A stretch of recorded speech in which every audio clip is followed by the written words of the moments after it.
Welcome back, everybody. Today we're going over the Surefire 300V. Now, a lot of folks say the V stands for vampire, indicating that it is a light that gives you IR capable output as well as white light capable output. Throughout this video here, we'll be focusing on the white light just because it's much easier to show on camera. But those of you out there that use night vision optics for home defense, for hunting, for whatever the case may be, the IR capability is there, and it's very good on this light. It's gotten very good reviews there. So again, we're going to focus on the white light just for camera purposes here, but the IR capability is a key capability for this light over some other offerings on the market.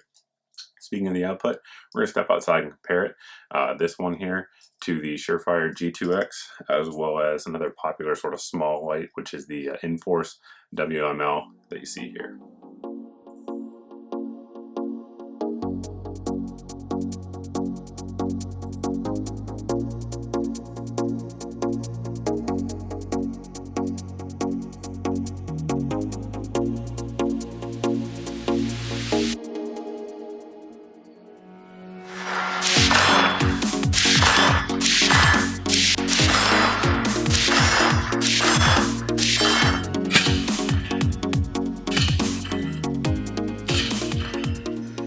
For those that are new to the channel, this shed here is about 25 meters away. That far corner on the fence there is about 45 meters away. You can see the beam pattern here. It has a little bit of a hot spot on it, but pretty decent spill overall. Again, this is not meant to be a lumen monster with the night vision capability, but the white light certainly isn't bad, especially considering that we're outdoors here.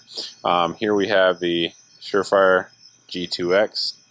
You can see it's definitely brighter. Again, we have the Scout here, G2X over here. It's a little bit brighter for sure, but this light is a little bit whiter versus this one's a little bit more yellow, but certainly more output over here with the G2X model. Here's the beam of the Inforce WML. You can see got a little bit of a hot spot and a little bit of an edge there for sure. Comparing that to the Surefire's got a little bit more narrow hot spot, a little less of an edge. The reflector seems to sort of give you a more balanced pattern than a WML, and a little bit whiter light as well. So again, WML, and here we have the Surefire. We'll give you kind of an idea what it looks like when you actually have something to look at. There's my dog. You can see that white spot lights him up pretty good. Now we can find him a little bit searching, for sure. I can tell you with the naked eye, I can see him probably right about here. I have him illuminated. I'm not sure if you guys can see that on camera, but of course, the hot spot on him right there, he almost glows. Here we have the light broken down into basic components. So of course we have the light itself. This here is the 1913 style attachment that comes on the light when you have it. Of course, we've been running it in different mounts throughout the video. So this is what will come on there and is compatible with any sort of 1913 spec rail out there. So a lot of folks are going to use this, but one of the beauties of the Scout light is you can mount it really close to the gun using a myriad of different mounts that are out there. I know BCM makes some, Haley Strategic, IWC, etc. We've been using the IWC one throughout the video here. It's a really good one, but there's tons of them available out there. So it comes with either the tape switch tail cap or the actual tail cap here, which we'll show you. Interface, it's got good little knurling on there. When you actually press it in, you can hold, and that'll give you your light.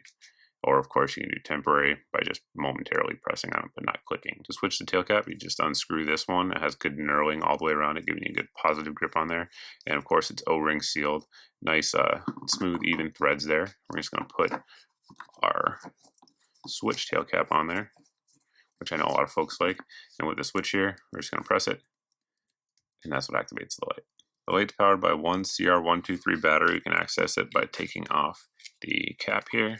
And of course that's O-ring sealed as well. So that's how it works. That's also good, very good threading on there. You just take the head off, put the battery in, and now we can put it back on and go. That battery will give you 1.2 hours of runtime.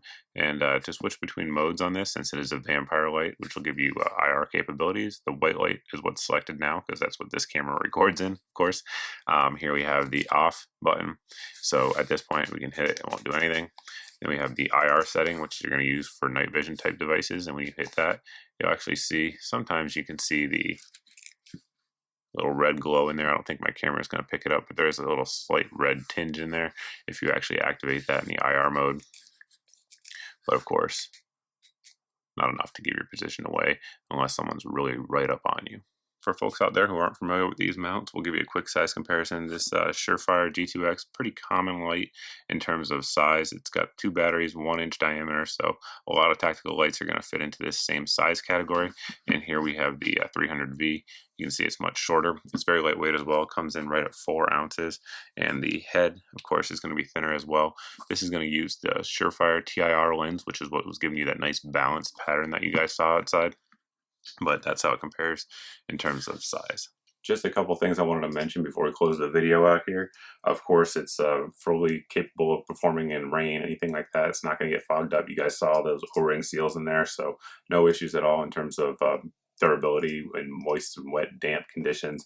It'll do just fine in terms of durability. Speaking on that, these will hold up to pretty much any recoil out there. Surefire guarantees it, and I've honestly never heard of a scout light failing due to recoil, so you can be pretty safe there regardless of what you're going to put it on, whether it be a shotgun, AR-10, whatever the case is there. It'll handle those impacts just fine. And lastly is going to be price. So these ones certainly aren't cheap, Surefires in general. Then the Scouts, of course, go up a little bit from that.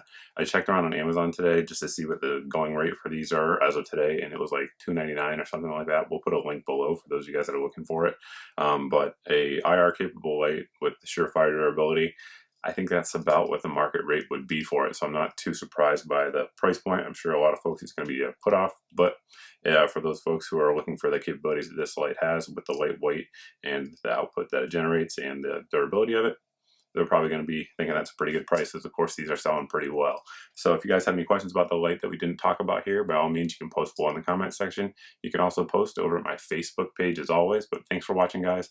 Thanks for subscribing, and I hope to see you in the next video.